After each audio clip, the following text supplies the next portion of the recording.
Welcome, James.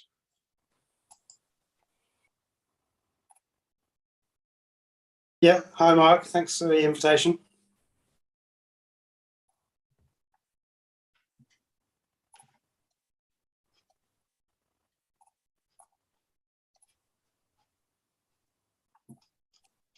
Is James the only one who's listening in, Mark?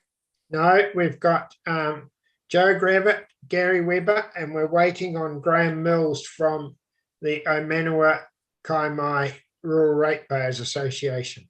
I was meaning any other councillors. Oh, I see. No.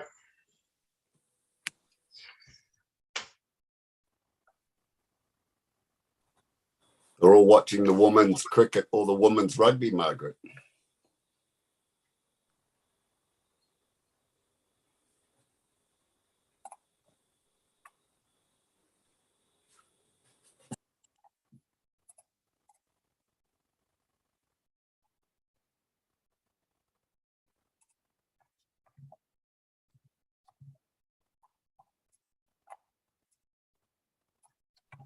So, Harawai, I don't think that's going to work, so I'll have to get you to share the screen through the presentation. Okay, can you just tell me in a second if this is showing full screen?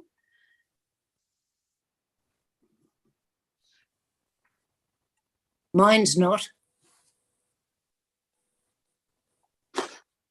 That is good. Yep, that's it. Okay. Do you just let me know when you want me to put that on and I'll just click that on for you. Sure, thanks. Cool. So it's 7, Mark, if you wanted to kick off. Oh, you're on mute. Sorry, Mark. Okay. We'll now declare the Kaimai Ward Forum 22-1 open, and I will ask for any apologies. We have no apologies, except Graham Mills was meant to be presenting in public forum, but Janisha said that he might have trouble with his Zoom connection, so we'll wait and see. Could I have somebody to move that apologies be received? Is there some? Put your hands up. Let's just physically put our hands up this time. Okay, moved. Don, seconded Margaret. All those in favour, please say aye. Aye. Carried. There are no late items that I'm aware of. Declarations of interest. Has anybody got any items to declare as declarations of interest? Remind you that it's important to declare such items, especially as you can have repercussions. Right, there are no public excluded items, so we'll move on to public forum. But Graham is not present. Could I have somebody to move that we carry on with the meeting, and if he attends, we will then adjourn for public forum. Sorry, Mark, you don't need to move in and out of public forum. Okay, we just go to public forum. We don't need to adjourn. Yes. And Joe Gravitt didn't have anything in public forum? No, I was here to listen. Thank you. Okay, thank you, Joe. There are no presentations to be had, so we'll move on to the minutes of the previous meeting. They are in the report that councillors received on page 6, and I will now call for somebody to move and second that they were a true and correct record of the meeting held on the 1st of July 2021. Move approval, Mr. Chairman. Thank you, Margaret, and thank you, Murray, as seconder. All those in favour, please say aye. Aye. The minute action sheet is attached to those reports and it was circulated. As far as I can see, everything that was raised in the minute action sheet has actually been attended to. Are there any discussion or any comments on that? Okay, thank you. We'll now call for somebody to move a that we suspend standing orders so that we can go into workshop. Oh, Sorry, sorry, Mark. Janisha. You just need a mover and a seconder for that minute action sheet report. Do I have a mover? Thank you, Murray. Thank you, Don. All those in favour, please say aye. Aye. Okay, somebody to move that we suspend standing orders to go into Aye. workshop. Yes. Thank you, Margaret. Thank you, Don. All those in favour, please say aye. Carried. Workshop items. The Chief Executive was to give us a report on the Three Waters reform update. Maybe, Gary, are you able to give us a quick verbal report on that? Well, no, I've sent the full report out to all councillors. They should, it was a couple of days ago now, so it's all the information that's available they should have. And that's in the public domain. Yes, it is. Thank you. Okay. We'll move on to item 2 in the workshop. Deputy Chief Executive's report. Gary. Okay. Thanks, Mr. Chairman. So, Harawai, if you could share that presentation now, please. Thanks. Just the next one. So, what my plan is, Mr. Chairman, just to go through a few items that might be of interest to the ward forum. The firstly is the Infrastructure Acceleration Fund. So, just to note that the council applied for funding for the micro intersection upgrade on an interim basis. The outcome is due to be known in April, although with government timing, things might change slightly. What we're planning is an interim roundabout with 4 laning on our Makaurau Road, and I'll show the plan in a second. And it's a 10 to 15 year design life, depending on traffic growth. The concept design has been agreed with Waka Kotahi, but there'll be 6 months of final design. And if it's approved, the construction will be over a 2 or 3 year period. So next one, Harawai. So you can see there that the proposal includes the roundabout on a state highway roundabout for a Makaurau Road, but built just offline behind the gravel pit, and a second roundabout where the industrial road is due to be constructed. That second roundabout is in exactly the right place for the current state highway interchange design. So that work would stay in place if the interchange proceeds in 10 to 15 years' time. But in the interim, if this is approved for funding from the IAF, and we've asked for about 38 million, then that would be, it's a key piece of infrastructure to unlock the housing growth in Makaurau, and that's why we've applied under this basis. So perhaps any questions on that? Gary, I've got one. Just for Youngson's Road, I can't quite see from the map. How does that safely feed into the roundabout? So there's a couple of options there. What we're looking at is essentially probably a left out from Youngston Road round the roundabout and coming back the other way. Probably the trickier piece is that driveway that's virtually opposite the intersection. And again, in terms of concept, there's a couple of options there. One is to have a leg that just goes out, again, goes to the roundabout and has to go around it. Or secondly, bringing it back onto Youngston Road so the access way is closed off onto the state highway and it accesses on Youngston Road. And Waka Kotahi own that property in the triangle, so there's ability to utilise that. Thanks. But there's a lot of detailed design. This concept was done in 3 weeks. Okay, any further questions? Yeah, how much of that Francis Road leg would actually be built as part of this? So there's the one piece where we need to do land acquisition. So it would depend on how much of that land we could acquire. If we couldn't acquire any, we'd still just build the roundabout and not do anything. From the funding, we'd probably just do a short access stub. So you normally would do 20 metres and stop. And then at that point, it waits for the next phase. But it opens up the opportunity for the Francis Road land to develop with the rezoning. Thank you. Okay, Gary. any further questions? Yes, I've got my hand up, Margaret? but I'll take it down. Gary, can you just explain to me, where is the 4-laning going to occur from the roundabout? Will that go right up to Francis Road or go beyond? It will go beyond. So our structure plan has 4-laning on Omokara Road from the Jace development through to the state highway. And So that's this- included in the application for money. yeah, so the application for the money is the 2 roundabouts and the 4-laning in between. The council through its structure plan would do the 4-laning from the industrial road roundabout to Proll Road. Right. Tell me, how long will we have to wait to get the 4-laning to get to the Omokara intersection? That's about a $500 million question based on current estimates, and it will be outside the 10 years. So all the information from Wakakotahi is that there's no funding within the 10 years.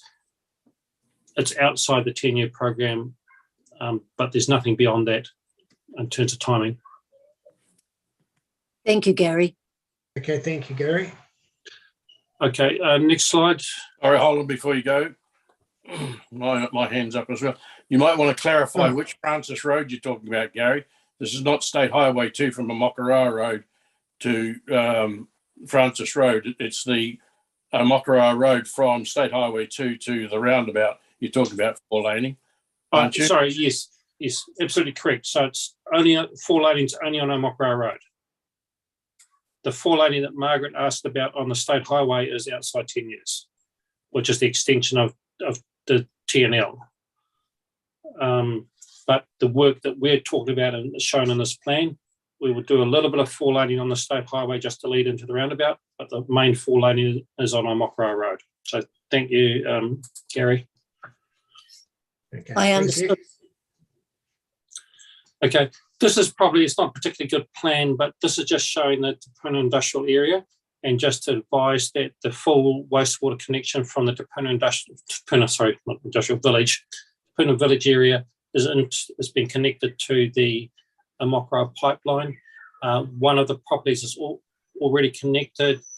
6 of them have been invoiced for the contributions because there's an agreed contribution model. Sorry, just that plane going over.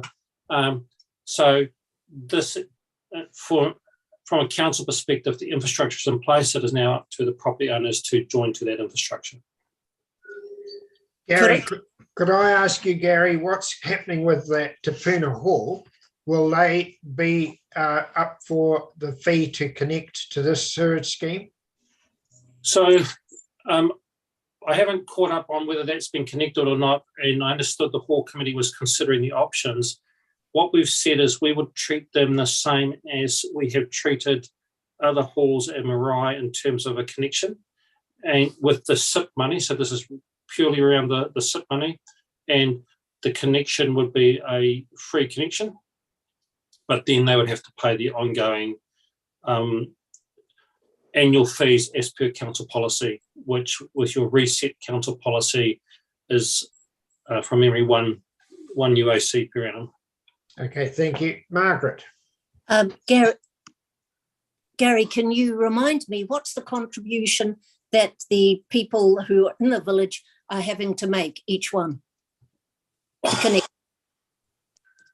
No, look, I can't. It's they had to pay the financial contribution towards the Omokara pipeline. So there's a contribution that goes against the debt on the Omokara pipeline. And it was based on a household equivalent basis. And previously that household equivalent was about $3,500 per household. But if you really want the exact details, I'll have to go to one of the previous reports that went to the Performance Monitoring Committee. Thank you. I'd like to be reminded. Have you got a further question, Margaret? No. Okay, thank you, Gary. Okay, next one. Just an update on the Morocco to Pahoja cycleway. So you can see the picture of the bridge. So the bridge is largely finished apart from the artistic panels on a balustrade. There's still some private landowner agreements to be concluded, and the KiwiRail approval has gone through, but we've still got to put the fencing in place. And the first section from the bridge towards Pahoja Road, and then the last 100 odd metres by Pahoja Road, the track will also be sealed because of the steepness of it. But we're expecting this to be in place by June 22. And then the next phase is looking at an extension to Apata. So the railway, you can follow the railway line along right through to the Apata curves, very good alignment, with potentially a link back around to the Pahoja domain. We are aware that notwithstanding signs and barriers, that people are trying to use it, but that's fairly normal with some of our projects. So any questions on that? Okay, thank you. I was going to ask Murray what it's like to ride across. Sorry. It's an interesting to watch people riding across when they're not supposed to. Do they look guilty? Not at all. It's a nice bridge, actually. So Linden Walkway, so what this was just showing is that the walkway upgrade that's been approved is underway. So you can see from the wording down the side that half the green line's been completed, most of the yellow, and there's still further work in terms of upgrading in terms of the route, the connections into Minden Road. So there has been some discussion about the standard we're building. So if we go to the next slide, on the right is the sort of standard we're building. So we've tended to use a standard digger there, and we're getting about a 2.5 metre track, 2.5 to 3. So some of the locals have felt that's been too wide, but we're looking to the future and going, this is going to be part of both a walking and cycling network. It's going to be a connection through to the Minden lifestyle zone and back through to Puna. So a wider track is better long term and better for maintenance, and the vegetation does grow back over and sort of, I guess, makes it look better over a period of time. And next slide, Harawai. Again, the same sort of the on the right. It's not the finished track surface, but that's the standard that we've built. I think this is really good, if I may say, because we've noted that when you have too narrow a track, it just causes such mayhem between people trying to share. So delighted that you're going for the big picture, Gary. Yep. Thank you. Any other questions? No. Okay. Okay, next. Next one, so Burrell Road, the cycleway footpath. So you're aware we've been having, since we built the trail to Mokoroa to Tauranga, we've been having conflict questions on this part, and the narrowness of the path is one of the contributing factors, as well as the entranceways. So phase 1 has been completed. That was completed last year between Burrell Road to Treeholm Lane. And then, no, that doesn't sound right. That's not right. That middle section by the stream, and then this phase 2 is looking at construction over winter, and that's from Snodgrass to 114 Burrell Road, about 400 metres. And the next picture shows some, I think, the location of it. Yep. So that's the piece we're looking at on the next section. The next slides show the finished footpath of the piece that's already been done. So that's the standard that's been achieved, and it just makes it far more user-friendly, particularly with the volumes of traffic we're getting on it. And then we are looking at, and it's not on this map, but crossing over near Treeholm Lane and then going down the other side in the railway reserve, and then in front of the houses through to Puna Road. Gary, Yeah, Gary, what width have we got on the new section that's been completed? Should be 2.5. So that's what we aim at everywhere. And actually in some of our newer trails, we're starting to think about 3 metres. Yeah. I know it sort of sounds like half a road, but in the busier sections, we look at 3 metres. For example, when we're looking at the Te Puke to Rangiru Business Park trail, we'll be looking at a 3 metre wide because we're expecting significant commuter cycling traffic on that in the future. Thank you. Any further questions? Could I ask, from Treeholm Lane and outside Growers Direct and the railway line, we've got approval to go across there. Is that not right, Gary? We've got approval from Kiwi Rail, yes. Yep. And we're going to do that section. Yeah, so there'll be a crossing point before you go down to the dip, if you're heading towards Snodgrass Road. So Growers Direct entranceway will be on the footpath, but the cycleway would have crossed over before then.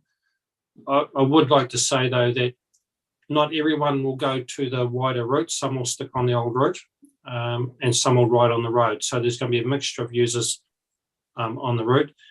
But what we're also finding on this route and on the whole cycleway is it's starting to get more publicity. It's been now recognised, and when there's like a regional tourism brochure, not the one Murray's raised up, but there's been articles in like the travel magazines about when you come to Tauranga, this is one of the things you have to do. So we're expecting, and again, an increasing number of people to use the route. Mark, seeing you've suspended standing orders and Joe Gravett is here, her property is that property on the right of the path. I don't know if she must observe it every day. Have you got any comments, Joe, or do you wish to make anything? I didn't plan to actually talk at all. I've just put something in chat, that's all. No. But it is not being used. People are using the road, and I hesitate to think that people are going to use 2 crossings to go over onto the other side. But I'll leave it to you people to talk about. Thank you, Joe. Mr. Chairman, when we had the meeting down there, it was quite clear from Growers Direct and from Neville Bidwar, who lives on the corner of Treeholm, and he had almost killed a child because they sort of got out of control on the scooter as he was coming out of his gate, and it was just a miracle that he didn't bowl the child over. So they're anxious to see at that stretch over on the railway side. And so it was quite a strong feeling at the meeting that was held down there. All right, thank you. Yeah, Gary, if I could just add as well, because Carol and I walk parts of this, it's really becoming noticeable how there's groups of about 20 or 25 with children, teenagers, adults, and God forbid grandparents going through in lots, and they're using, you know, from Jess Road right through to Te Puna over that thing. They're taking whatever vacant territory there is. The same coming through from Jess Road to Lindley Park. They're doing the same. It's just you've created something for them, so they'll use whatever vacant space is there. Yes, and I think that's a good point. And also, when you look at the national statistics in terms of bike sales, and particularly e-bike sales, there was something like, I think it was 75,000 sold last year. The bike sales are increasing exponentially. You just can't get e-bikes. And what that means is the cyclists are going further, and so there's a greater demand for having quality cycleways that are actually separated from traffic. And if I could add to that, my 82-year-old neighbour from across the road this morning raced me from home down to Western Avenue, and I don't think he had much control of his e-bike at all. But he beat me, no trouble at all. And I would say he was doing at least 50 kilometres an hour going down the hill. Yep, a lot of the e-bikes are governed, so the motors sort of switch out at about 35 or 40k, but that's still a reasonable speed. Okay, next slide. No, before you just leave that, can you just tell me at the bottom of Lockheed Road, how long do you think, Gary, before you can negotiate a deal with local iwi on the issue of the cycleway around that harbour end? Yeah, probably unwilling to try and predict the time on that, Margaret. We've got to catch up with them next week and we'll just see how it's been going. They were going to have a hui from following our last meeting, but that has been cancelled a couple of times due to COVID issues. So it's a timing question. Probably what I can say is that in terms of the Tataroa property, we have sprayed it for pampas. So we did an aerial spraying exercise probably 3 weeks ago. Right. And so that's part of the sort of heading towards its outcome for the property, but it is a little complicated. Well, I was amazed at the number of people riding up Lockheed Road on a Saturday morning. It obviously is a very popular area to ride on. Looked so good. Yeah, we're having to look at Lockheed Road too. It's due for some roading works, and we're just having to look at the width at the same time, or whether we can put in a separated path, particularly in the dip where it's narrow. Good. Okay, thank you. Well, just if I could, I think we've got to be careful of what we're trying to achieve here, because we're creating these. There's a number of people that are going down past Okimoki using the cider factory as a start finish point. So there's many roads to roam now, and it's just adding. It's going to add cost. We just have to accept that now. Yeah, and probably the other thing to bear in mind is that about a connected network. So there will be a cycleway parallel to the Tauranga Northern Link, and that will come out at Linden, which is going to add pressure for a Linden loop, and also there'll be an increasing number of people using the Te Puna Road and then linking back, so they do a loop using the TNL cycleway and our cycleway. So there's going to be more changes like that in the future. So we'll have to have a good look at the width of the cycleway footpath on Te Puna Road from the village through to where it joins the current cycleway at the school. Yep, probably the first one we'll look at is from the school through to Maramatanga Park. So there's been, when we've done consultation there in the past with Purirako and the community, there's been quite a lot of comment about the narrowness of that path and the fact that cyclists expect to have precedent of right and people to walk into the grass. We've also made an application to the Lion Foundation for the a playground and half court on Maramatanga Park that's been identified in the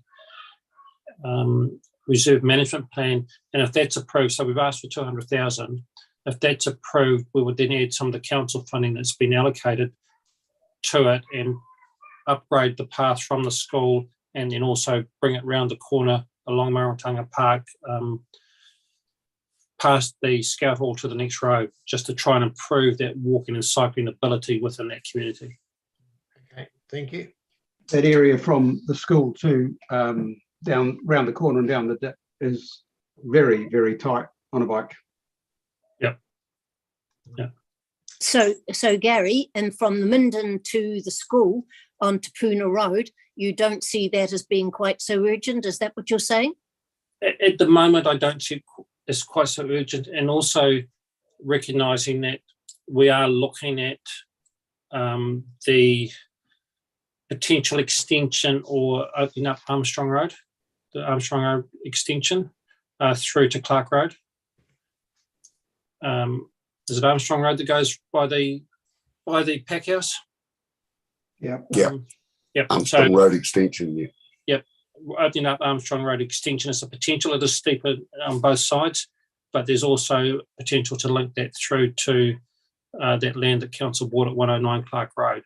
So in terms of creating a network there's some opportunities. I mean, it's just going to take a while to do it, but we've got to look towards, I guess, that whole picture. Okay. Thanks, Sounds Gary. really, Mr. Chairman, sounds really good. Okay. Mountain Road seal extension. So complete. It's not quite complete yet. There's still a couple of poles that are in the wrong spot. It's $2 million. So when we talk about our budgets and the discussion from Tuesday, 2.5 kilometres of seal extension, $2 million. So that's when we say a seal extension can range from 300,000 for a cheap one to $1 million for a kilometre, depending on the amount of work that has to be done. And in this case, we had the carriageway widening, the pavement rehab, sort of the drainage improvements, we had bin realignment, and we did, I think, according to this, we sealed the car park, or resealed the car park as well. So Mountain Road was a bit complicated, and we did have that delayed start last year due to the issues with vegetation. I think next slide, we've got pictures of it. Might I ask, with the delays, how much did that increase your cost by? I can't tell you, Margaret. I mean, there were some cost increases, but if we hadn't delayed it, we would have had other cost increases. So sometimes you live with the delay, and at the end of the day, it's probably a better outcome. Have you got any comments? It's just that you wouldn't want that sort of thing too often, would you? Gary? No. And one of the learnings from it, and this is where we have to keep in touch with our community and with the tangata whena for the area, is that the consultation on it about the project was like probably 2 years before we started, because by the time you do that, then go through Heritage New Zealand and then do the design and then wait for it fit into the schedule, some people had shifted on, and you also have people forget what's been agreed. So the idea is we need to keep it fresh in terms of our engagement and consultation. Okay, Gary, Okay, could I just ask, has DOC been informed, or are they aware of this being sealed? Because a number of visitors to the Otaniwanuku forest is going to absolutely soar now that the road's not a very narrow gravel road. And I think it's going to become a very popular place. And if DOC isn't aware of it, they need to be made aware of it. We haven't specifically told them. One would assume they might have noticed if they're driving up there. Yeah. I mean, we can, but I think they've got their own tracking of numbers, so they'll just see the change in numbers using the facilities. Okay. Okay, next slide. Okay, Pori Pori. So again, this is a rehab and widening. So this is one we had been due for a number of years. This is one we tried hard to get Waka Kotahi to put funding into it, given that it's the bypass route if something happens on the highway between Pori Pori and Tauranga. But we were never successful for that, and eventually we had to proceed with it. So again, it's about 1.2 million, 860 metres long. So that gives you a sense of scale when we're doing the, again, the roading works. And that's widening and drainage improvements and rehab. If you go to the next slide.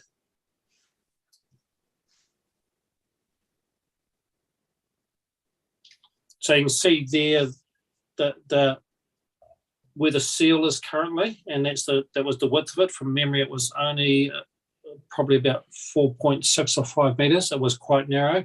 And to do the widening like we're doing, a significant cost in the earthworks and getting the drainage right before you do the pavement rehabilitation. And a lot of tree work. Gary, yeah.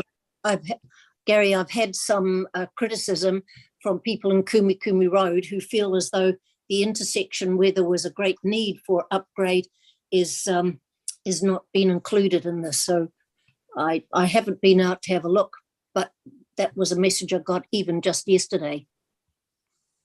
I'd have to ask the question on that one, Margaret. I'm not aware of that. I'll come back to you, Gary. Yeah, come back to me with details. I think it'd be easier. Gary, we as councillors did meet those residents a wee while ago now. Is the next slide going to show the car park at the bottom, or is that included in the 860 metres or not? No, it's not, but I understand we'll be doing other work at the car park. So there has been some work done there in terms of a Portaloo. So Portaloo's gone in for summer. And I think we put in the rubbish bin as well. I'm not sure if the roading work has included the car park or not. So I'll check that out. Are you suggesting we should be tidying that up at the same time, Don? Well, that was the indication. Mark, you were there, weren't you? Or Murray? Yes. Margaret? Yeah. Wasn't that talked about at the time with the guys? Or I thought Yes. it was. Yes. Okay, I'll check on that. Yeah, Margaret was there. Yeah. There's no reason we shouldn't. No, it's pretty busy down there all summer. Boy, it's standing room, not even parking room. Yeah. Yeah, that's right. I think if we tidied up and seal that car park or seal the area, you wouldn't mark it. I think sometimes marking it reduces the number of spaces. So those were the updates from me, unless you've got any other questions. Any other questions? Thank you very much, Gary. I now call on somebody to move that we resume standing orders. Thank you, Murray. Thank you, Don. Actually, a sign's just come up that my internet's interrupted. I hope you can still hear me. So it's been moved and seconded that we resume standing orders. All those in favour, please say aye. Aye. Carried. The next thing is we will adjourn this meeting to a later date where we will reconvene and formulate any resolutions from this meeting. Otherwise, then I'll close the meeting in the meantime, unless there's any further questions or... Okay, we'll close the meeting. Thank you very much for attending, everybody. And we'll see you next